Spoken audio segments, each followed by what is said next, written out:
Ready for a deep dive into something, well, pretty familiar. I mean, who hasn't cracked open a cola? Right. It's everywhere. Exactly.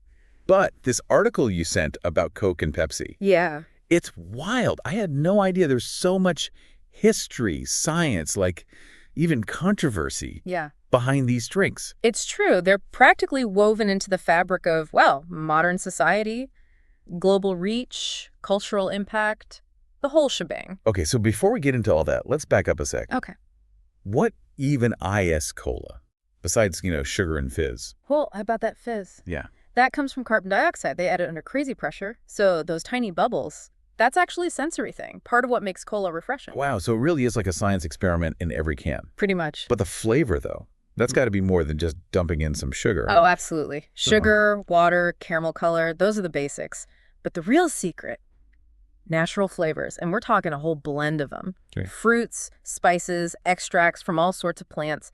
Each brand keeps their exact recipe top secret, though. Right, like Coca-Cola's formula, locked away in that vault. Exactly. It's legendary at this point. So what do we actually know about what goes into these drinks? Well, Coca-Cola, they're all about the citrus, orange, lime especially, with maybe a hint of cinnamon, nutmeg, that kind of thing. Interesting. Pepsi, though, way bolder, sweeter for sure.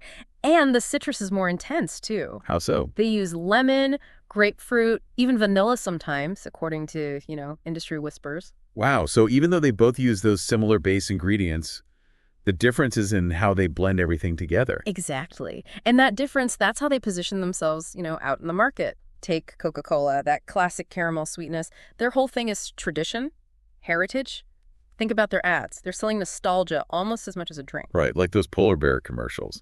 Or the vintage Santa. Exactly. They tap into these feel-good memories. Pepsi's different. They go after a younger crowd. How so? Bright colors, loud music, celebrity endorsements. It's all about being edgy, the cool kid on the block. It's wild how different their approaches are. But it's also fascinating how those flavor profiles, play into this bigger battle for who's going to dominate the cola market. Oh, absolutely. And speaking of which, we got to talk about the cola wars, because this article, it's like a whole drama unfolded. Okay, I am here for the drama. Lay it on me. What went down? Okay, so picture this. We're talking jingles everywhere, celebrities shilling for their brand, like marketing going full throttle. Yeah, I'm getting that. Sounds intense. Oh, it was. Yeah. This was all-out war for your taste buds. One of the biggest things, Pepsi Generation campaign. Oh, yeah, I remember those ads. Right. Total capture of that, youthful energy, that whole thing of we're the new generation, we do things differently. Super bold. And it worked. It did. What about Coke, though? How did they handle that? Oh, they were cool as a cucumber, sticking to their whole classic vibe. They doubled down on the Americana, holidays, sports, you name it. Yeah, they were everywhere. Exactly. Smart move, right. Tie your brand to these feel-good moments. Suddenly, you're not just selling a drink, you're selling, warm, fuzzy feelings. It's crazy how good they both were at that. Yeah. Becoming part of the culture, not just selling to it. It's true.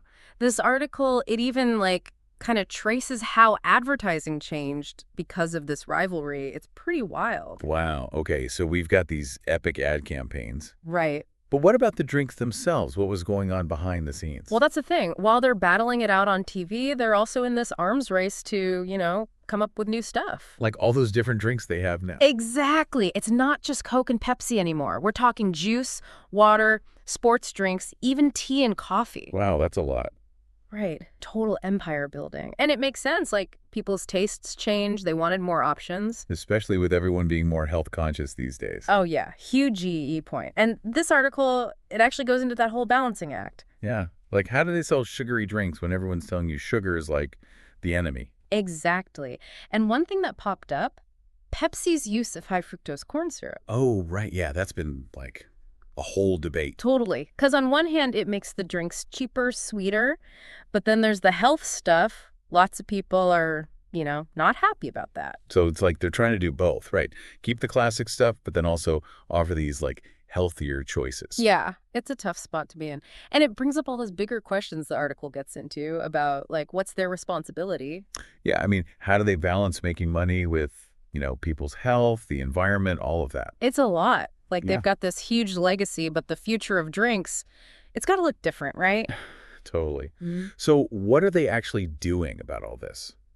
Is it all just, marketing fluff, or are they actually trying to change things up? Nah, it's more than just, like, slapping a new label on something. They're actually putting in the work. Like, there's a ton of research going into finding different sweeteners. Yeah, they're trying to make things less sugary without losing that, classic cola taste. So like reinventing the formula. Exactly. And it goes beyond just the ingredients. Sustainability is huge for them now, too. Oh, yeah.